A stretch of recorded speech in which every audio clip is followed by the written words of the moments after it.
Hello folks, you've joined me today for part 2 of Project Pre-War, and in this video I will be showing you the work I've done on the front wheel and hub, including the brake. We'll start off with the front brake and axle. I've dismantled all this and cleaned it up. Everything's received a bath in the paraffin, where I've actually currently got the ball bearings.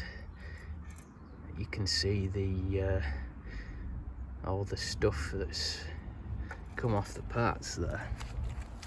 I'm really pleased with how this has come up. The action of the brake now is really snappy.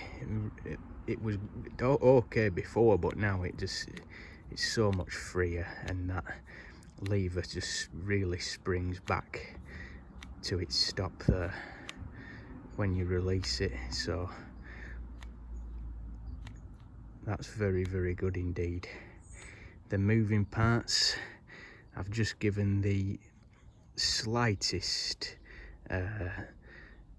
drop of oil on there, and on this cam here just a dab of grease. Just keep them sweet.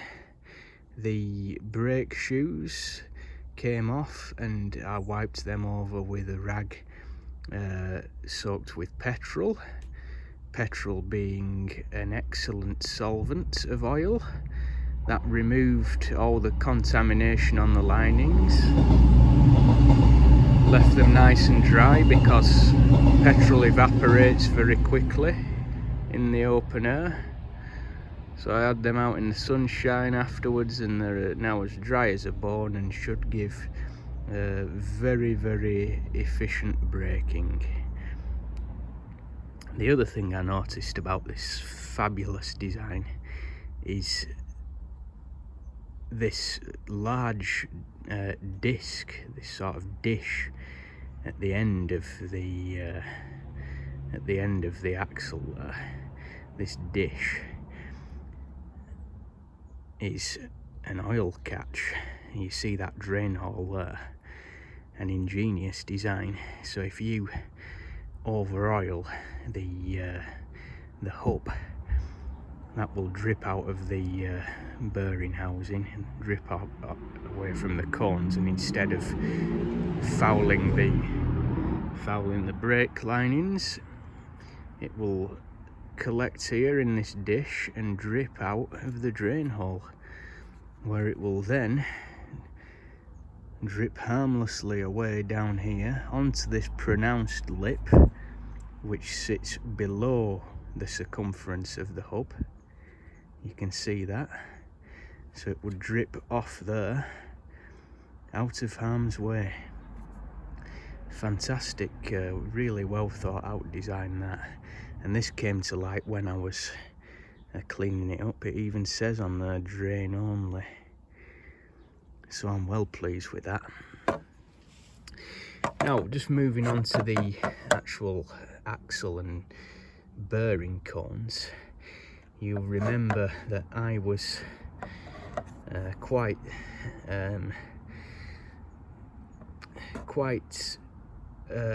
surprised that this had worked its way loose, this being the fixed cone. Now, as Phil Hayes pointed out, this screws up against the shoulder on the axle.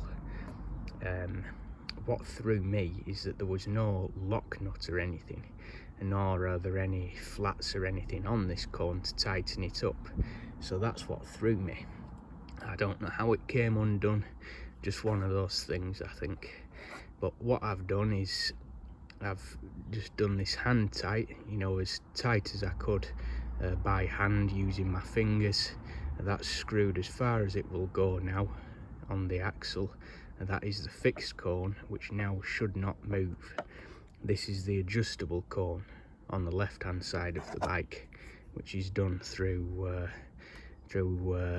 adjusting this here, which looks like it needs a special tool, which I don't have.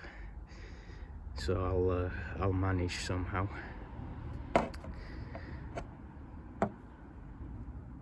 So I mentioned the absence of any provision to lock the fixed cone. Well, it dawned on me after the last video that the fixed cone being on the right hand side of the bike in here,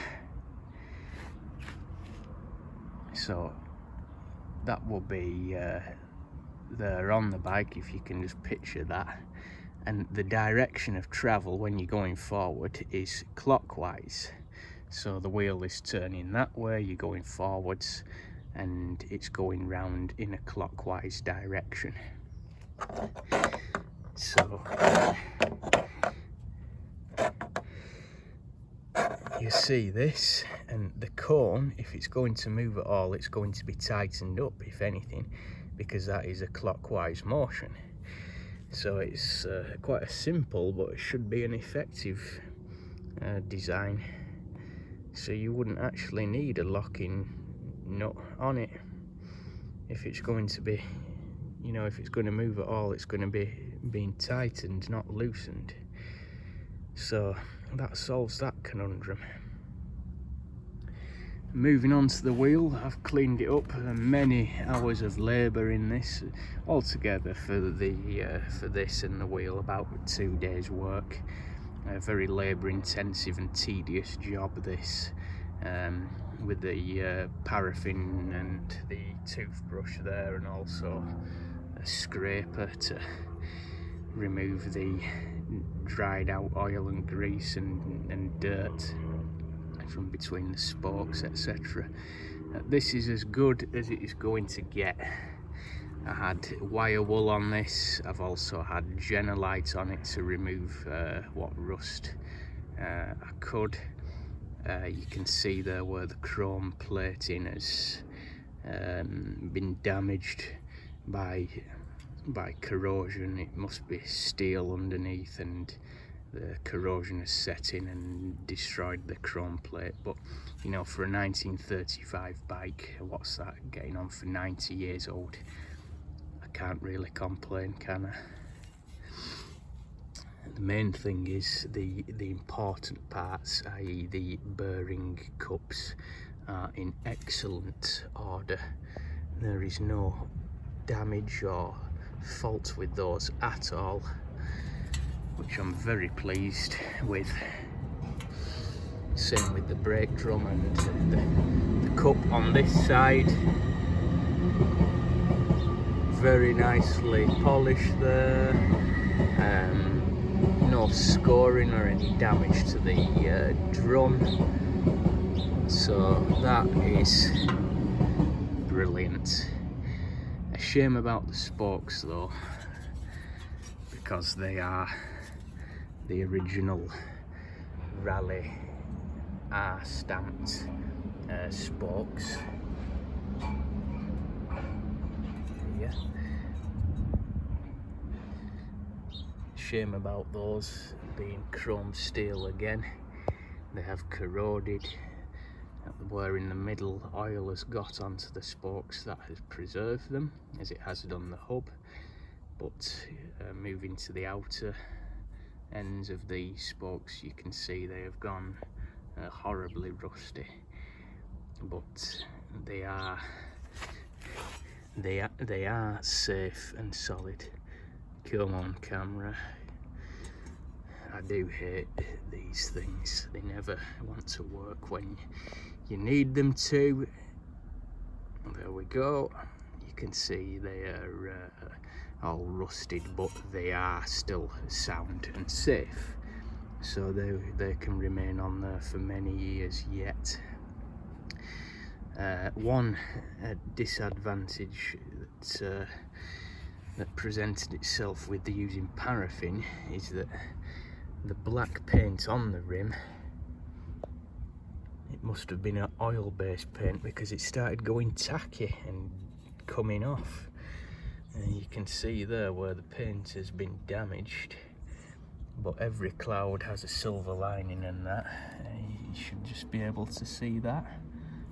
It revealed this the stamping there of Dunlop, the size of rim, 26 by 1 3/8, and then that there, can you see that?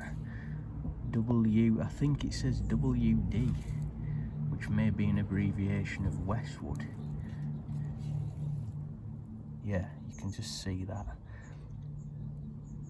WD, which I'm taking to mean Westwood. Now, this black paint, that raises an interesting question. I know these rims at the time, in the 30s, they were available in either chrome steel or black. Now, did this bike start off with chrome steel rims, as we can see evidence of here? Did it start off with chromed rims, or were they black to begin with? It's one of the questions to which we will never have an answer. I've got two theories to this. The first being that if this bike went through World War II, some owner may have, some zealous owner may have painted the rims black to prevent any reflections if they were doing night cycling. During the blackout, they might have painted the rims black just to stop any reflections to be seen from the air, possibly. But I think the most likely scenario is through the bike's later life, the chrome became tatty, the rust and corrosion started showing through, and just for a cheap and cheerful tidy up, someone got the black paint out and went over them with that. I think that's the most likely scenario myself. The other thing is, what was a really nice detail here, the front hub oiler. I removed that. It's a 4BA fitting, and this was full of caked on grime. But look what was revealed when I cleaned it up. Partridge's patent. So we've got a patent Partridge's flip top oiler there, which is really, really nice. A lovely little detail, that. Very nice indeed. You see, I've removed the tyre and tube. The tyre is ready for the tip. I dealt with that in an earlier video. It's a Dunlop, and it was badly out of round. It was bulging, you know, when you have the inner tube and it's inflated and you get a bulge in the tyre where it's held off the rim. So they've all perished, they're no good. I've got a new set on order which will be revealed to you eventually. I'll keep that as a little surprise, but I got some tyres off eBay which should suit the bike very well. The rim tape, it's the old cotton style, which goes rotten. Rotten cotton, no good to anyone. Actually, this isn't as bad as some I've seen. You know, in the grand scheme of things, I could probably reuse that again. I do have a good spare one of these. If you will focus on that. Nope, it's not doing. Stupid camera. Sorry about this. It's one of the bugbears of modern life for me. I do have a spare one of them, but I do have some new rim tape anyway, so which is more substantial than this, so I'll just use that. So there you go. By the time you see this video, it should all be back together. I should have a nice free running wheel. I've started to clean up the original bearings, which I'm going to reuse because there's absolutely nothing wrong with them. There's nothing at all wrong with those. Come on, you bloody thing. There you go. Nothing at all wrong with them. So they'll be going back in there. So thank you for watching. Stay tuned for more Project Pre-War. I've put all the videos in a playlist so they're easy to find if you just go onto my channel and select the playlist for this bike, and you'll see all the videos there. So thank you and goodbye.